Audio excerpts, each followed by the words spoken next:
नमस्कार, आप देख रहे हैं हमारे साथ झाझा ब्रेकिंग न्यूज। आप देख सकते हैं इस वक्त हम डॉक्टर MS परवाज के कैबिन में हैं, इनसे बात करेंगे। देखिए, अभी सावन के पवित्र महीना में बोलबम यात्री को लेकर के इन्होंने 10 बजे रात से सुबह 4 बजे तक इन्होंने अपने से एम्बुलेंस ले करके पूरे मेडिकल डिपार्टमेंट को लेकर के झाझा से लेकर चकाई तक खुद एक एक बम को देखकर सेवा करते हैं। आइए बात करते हैं MS परवाज से। नमस्कार सर, आपको हमारे चैनल में स्वागत है। सर, मैं आपको भी इस पवन बेला में आपको भी धन्यवाद दूंगा और आपकी पूरी टीम को धन्यवाद देता हूं। सर, पूर्व में भी कई साल से आप सेवा कर रहे हैं बोलबम का। जमुई जिला में बहुत सारे डॉक्टर हैं, चिकित्सक हैं, और MS परवाज ही क्यों हर सेवा में सबसे आगे हैं? मजहब नहीं सिखाता आपस में बैर रखना, हिंदी है हम, वतन है हिंदुस्तान हमारा। सबसे पहली बात यह है कि आज भारत को इसकी ज़रूरत है। ये पुरखों से होती आई है कि आप हमारे में आएँ, हम आप में जाएं।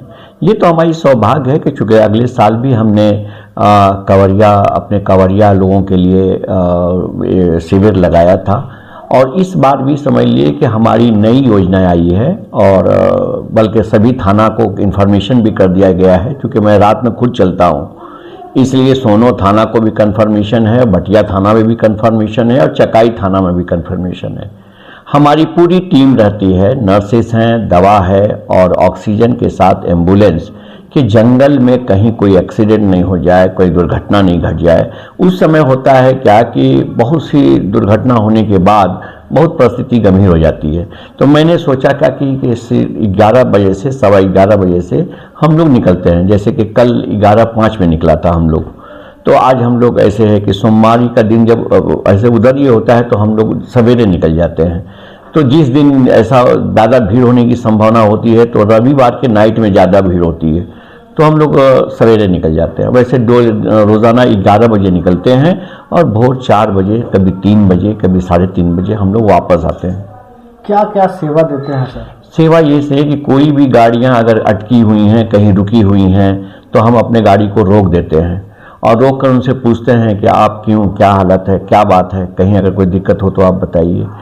तो फिर उसमें जंगल में भी बहुत सा परिस्थिति गंभीर कभी कभी होती है, कभी दुर्घटनावश कुछ हो जाता है।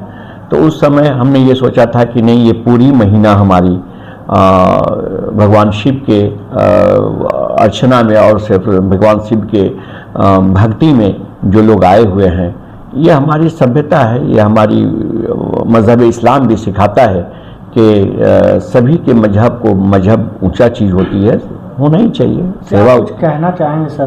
बोलबम जो चलते हैं, बाइक से चलते हैं, कोई 4 व्हीलर से चलते हैं, कहीं ना कहीं दुर्घटना का भी डर रहता है और गाड़ी रात में कुछ रहता है। क्या कुछ कहना चाहेंगे इस विषय? जैसा कि हम देखे हैं अभी ये पे कि चूँकि चढ़ाव होती है जंगल में, जो बटिया जंगल जो होती है वो चढ़ाव होती है, तो ओवरलोड जो गाड़ियां रात में हो रही हैं वो सबसे ज़्यादा डिस्टर्ब कर रही हैं। मैं अपने प्रशासन से, सभी अपने जिला अधिकारी से, आदरणीय जिला अधिकारी महोदय जो काफ़ी सक्रिय हैं इस मामले में, उनसे भी विनती पूर्वक कहना चाहेंगे, और आरक्षी अधीक्षक महोदय से भी हम कहना चाहेंगे कि जो ओवरलोड गाड़ियां आ रही है वो पीछे क्या लोड ये लगा देता है, बड़ी बड़ी ईंटें लगा देते हैं, बड़ी बड़ी पत्थर लगा देते हैं, और पत्थर लगाने के बाद उनकी जब गाड़ी चढ़ जाती है तो वो पत्थर रोड पर ही छोड़ देते हैं। उसको हम लोग हटा के चूँकि आने वाले कंवरिया को कभी किसी चीज़ की दिक्कत नहीं हो, और चूँकि टर्निंग होती है इसलिए दुर्घटना होने की बहुत ज़्यादा संभावना होता है। एक बात और सर, एक सवाल है कि कल रात में क्या घटना घट गई जो कि आपको वरीय अधिकारी को सूचना करना पड़ा? क्या घटना घटी थी बोलबम कंवरिया से जो चलते हैं बाइक से, क्या समस्या आ गई थी? समस्या को ये था कि हम तो यही चाहेंगे कि कोई भी थाना अगर हो तो ठीक है, आप कांवरिया जो लोग रात में जा रहे हैं, आप ठीक है चेक कर रहे हैं, चेक कीजिए, और आपका अधिकार है और आप बाकायदा चेक कीजिए, कहीं से कोई दिक्कत नहीं है। अगर हेलमेट नहीं है तो ये तो सेफ्टी ऑफ व्यू से भी आप करते हैं, मगर उनको मारधार नहीं किया जाए, उनको इस टाइप से नहीं किया जाए। मुझे अफसोस लगती है, मैं किसी पति आरोपपति नहीं कर चाहता हूँ, ना हम किसी पर आरोप दे रहे हैं, मगर हम यही चाहेंगे कि कंवरिया तो बेचारे बाहर के होते हैं, बेगूसराय के कुछ लोग थे, तो प्रॉब्लम ऐसी आती रहती है, उनसे हम चाहेंगे, इस पर खूब डीप हम जाना नहीं चाहते।